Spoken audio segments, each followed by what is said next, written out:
Thousands march in the traditional 12th demonstrations. But a different story in Portadown, where police fire plastic bullets at protesting Orangemen. Hello, in a few minutes we'll bring you reports from around the province on the traditional pageantry of the 12th. But first we go to Portadown, where more than 20 policemen were injured and 18 people arrested as trouble flared when Orangemen protested because they were banned from the Catholic tunnel area. At one stage, plastic bullets were fired by the police. Tonight the area was quiet, although still tense.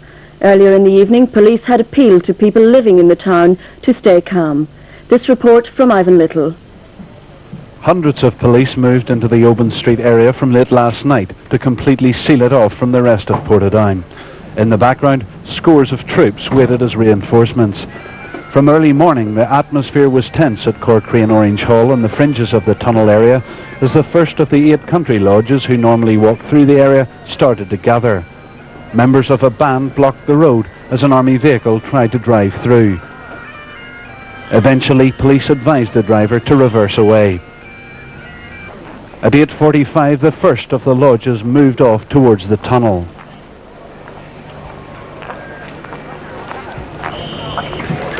Police chiefs were firm. They told the Orangemen they weren't getting through, and the Orangemen in turn handed them a letter of protest. The Orangemen swiftly turned their anger on newsmen who were punched and kicked and were eventually ordered by the RUC to move behind police lines. Unless I can move, you're attracting the problem I don't want, okay? So please move on. A standoff developed between the Orangemen and the police, and there was an uneasy calm for a short time. But in the first of several skirmishes, the police were attacked with umbrellas, bottles and stones. After an hour, police chiefs ordered their men to don their riot gear and warned them that some of the loyalists were spoiling for trouble. Within minutes, more bottles and concrete blocks were hurled at the police, and the riot squads moved in. 3 policemen were injured, one of them led away with blood streaming from a head wound. Catholics who'd gathered to jeer the Orangemen from behind police lines were moved away by the RUC. In nearby Garvaki Park, however, which is a Catholic estate, there was a more open confrontation between residents and loyalists, who they claimed had broken away from the demonstration to throw stones at them. The police who moved in were in turn stoned by the loyalists, despite pleas from Orange leaders to stop the attack. Back at Oban Street, Orangemen from other parts of Portadown joined the country lodges. Despite prior assurances from their leaders, the Orangemen marched in formation to the rallying point, wearing their regalia. The sporadic violence continued throughout the day at Oban Street and at Garvaki Park.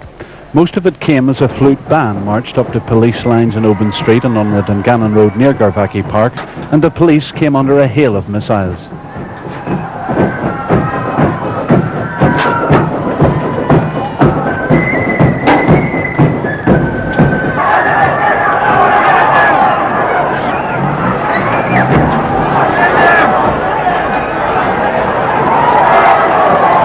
At one point, a stone-throwing mob surged towards the police in Garvaki Park.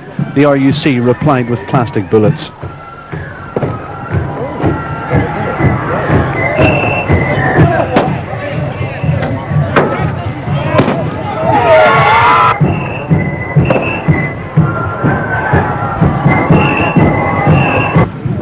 Afterwards, Orange leaders had talks with the RUC. No one was hurt by the plastic bullets, but as the attacks on the RUC intensified, the injury toll among the police rose to 23, including this officer felled by a boulder. The police soon responded by forcing their way out from behind their line of Land Rovers, and snatch squads made at least 18 arrests. Police said they were for disorderly behaviour and assault. Catholics cheered as the police led the loyalists away to Land Rovers.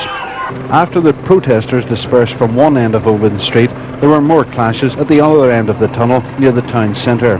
Troops in riot gear blocked that entrance to the area, and several police were later hurt by missiles. Nationalist politicians, meanwhile, watched the confrontation from behind the police lines. It's an eerie feeling to be standing here this morning and to be watching this confrontation. There's a feeling of siege here, and people are asking how long this may go on. And I think it's a terrible situation for any group of people to be put in. Well, they're not here to protect the nationalist people of this area. What are they here for then? They're here to challenge the might of the Orange Order They're here to see what reaction that much power actually the Orange Order has in the run of the 6 counties. I cannot, quite frankly, even allowing for frustration that may build up in us all, I can never on the one hand join in paying tribute to what those men and women have suffered, as we've already done at the beginning of this gathering today, and then be party to those who would attack them. The situation in Portadown today, and a short time ago police reviewed the figure of officers injured to 28. Elsewhere, the Orange Parades went off without incident, although speakers on several platforms were highly critical of the decision to change the route of the Portadown March. We've reports now from Belfast, Portstewart and Enniskillen, beginning with the largest parade of all in Belfast.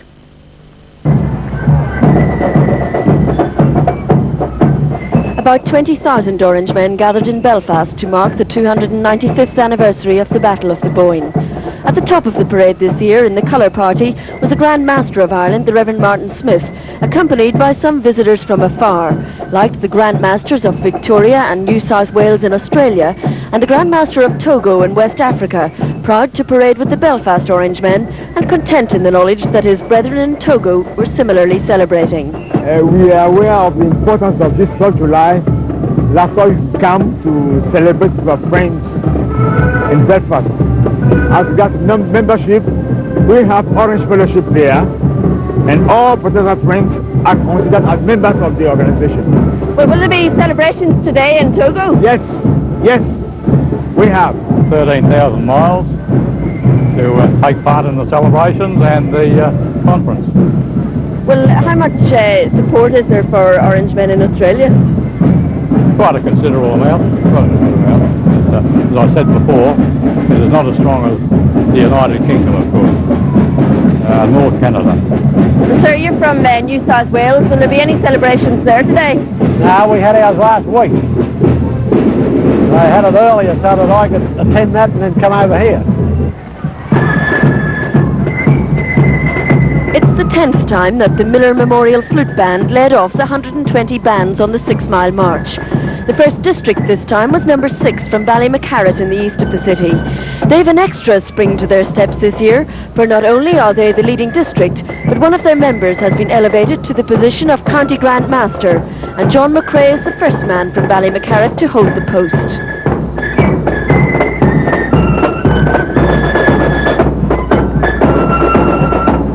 The district itself is steeped in history. Its records go back over 100 years, and it has long association with the shipyard. In fact, Gustav Wolff was the MP for the area in the 1920s, and in appreciation of his workforce in the district, bought them the ground rent for the Ballymacarrat Orange Hall, now the lodge's headquarters. But the area's witnessed the changing fortunes of the shipbuilding industry. Many locals were forced in the recession to find work in Scotland. Those strong links with Scotland were in evidence today, with 8 of the visiting Scottish bands joining District Number 6.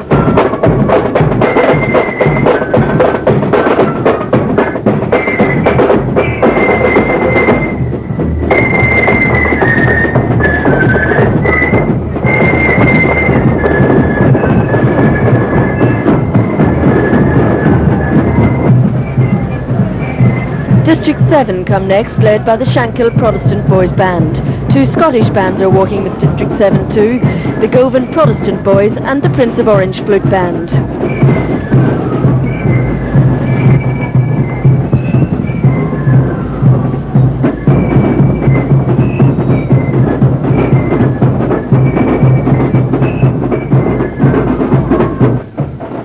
Farther along the snaking procession is District Number 10 from the Ballinafie area of the city, featuring its famous flute band, said to be the oldest flute band in Belfast.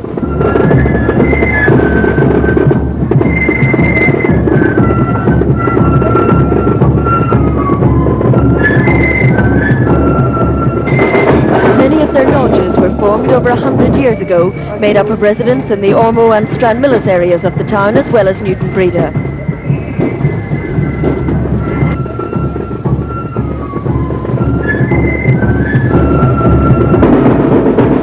order of the districts in the parade is just one of the headaches facing the organisers, headed this year by the new County Grand Secretary, Brother Robert Salters. Behind the scenes, it's taken him months of preparation to make sure everything works like clockwork on the 12th. It's been going on since about March of this year. It all starts with the field preparations, and now this is the final whenever we have all the foreign dignitaries in from the different lands this year. Isn't it routine every year, or did you have to do anything different? Well, this being my first year as County Grand Secretary, it has been all different to me, and a lot of wee things just cropping up at the last minute, so it's last minute preparation now. What sort of things do you have to do?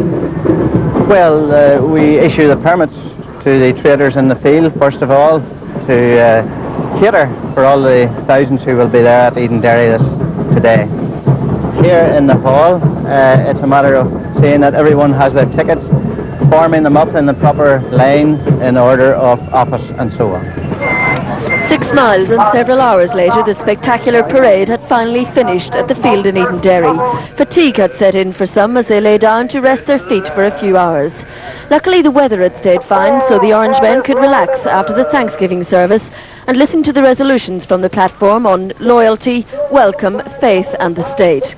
Late this afternoon, the marchers left to make their way back home. Another 12th had passed off peacefully in Belfast.